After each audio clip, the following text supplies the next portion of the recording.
एतकाफ बैठे हुए थे, एक बंदा आया कोई काम लेकर, एतकाफ तोड़ा, उसके काम पे चले गए। एतकाफ तोड़ा, साहबा ने कहा अब्दुल्ला आप क्या कर रहे हैं, आपने एतकाफ तोड़ दिया। कहा देखा नहीं है हाजतमंद आया था। कहा हजरत साहब एतकाफ। आपने फरमाया तू छोड़, तू कल कहना मैंने नबी की सोबत इख्तियार की है, मैंने कोई ऐसे घाटे का सौदा नहीं किया है। कहा जी क्या किया आपने? आपने फरमाया मैंने आका से सुना जो आदमी किसी एक जरूरतमंद की एक जरूरत को पूरा करता है अल्लाह उसे मकबूल उम्रे का सवाब अता फरमा देता है। इसलिए मैं बड़ा सवाब लेने के लिए गया था। तो हज़रात ये नीयत खुलूस नीयत से, वोटां दे चक्रां विच नहीं, खुलूस नीयत से अगर बंदा गरीबों जरूरतमंदों की जरूरतों और हाजतों को पूरा करे तो आप यकीन कीजिए ये अल्लाह की बहुत बड़ी इबादत का सवाब मिलता है। अल्लाह करे कि हम लोगों को अल्लाह ताला इसी तरह अल्लाह करीम हमें मखलूक खुदा की खिदमत की तौफीक अता फरमाए। और यहां एक कुछ हासिल करना है हमने तो सुना जरा तवज्जो फरमाना। एक हदीस बड़ी मशहूर है, आप सुनते रहते हो कि एक फाहिशा बदकारा औरत जा रही है और उसने देखा तो एक कुत्ते का पिल्ला समझते हो, और कुत्ते का बच्चा, वो प्यास के मारे बिलक रहा है, तड़प रहा है। ये हदीस है, इसको ना तरस आ गया। ये बात में रखना। इसको क्या हुआ?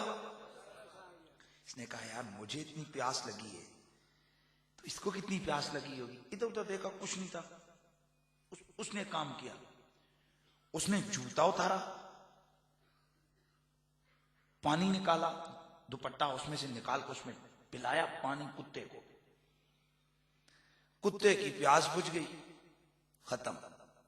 इधर कुत्ते की प्यास बुझी, उधर मालिक की निगाह रहमत ने इसको चुन लिया। मेरे आका फरमाते हैं, हदीस है ये, किसी मौलवी का किस्सा नहीं है। मेरे मदनी करीम फरमाते अल्लाह करीम ने उस कुत्ते को पानी पिलाने की वजह से उस फाहिशा की गलतकारियों को मुआफ फरमा के अल्लाह ने उसे अपना कुर्ब अता फरमा दिया।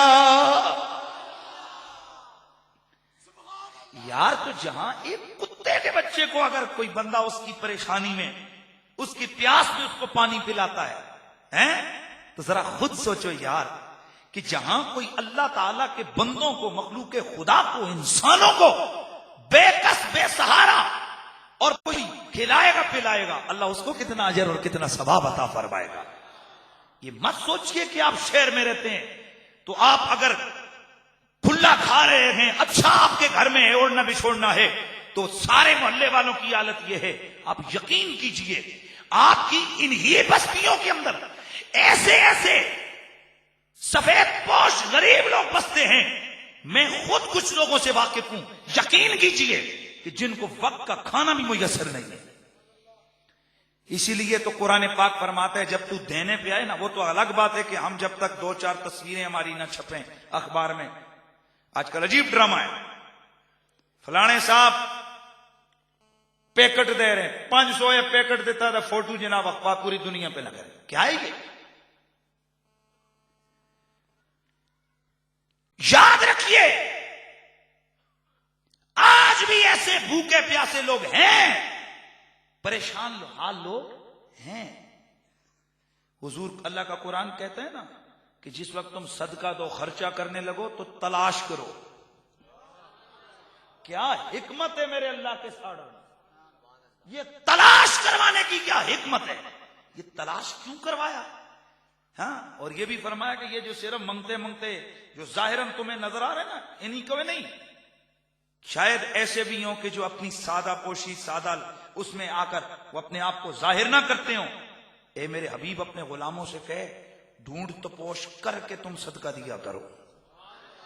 तो ढूंढ तपोश अगले मोहल्ले से शुरू होती है, अपने मोहल्ले से शुरू करो कि कहीं मेरे पड़ोस में कोई भूखा तो नहीं, कहीं मेरे पड़ोस में कोई प्यासा तो नहीं, कहीं कोई बीमार हाजतमंद जिसको दवाई भी वक्त की नहीं मिल रही वो तो नहीं है।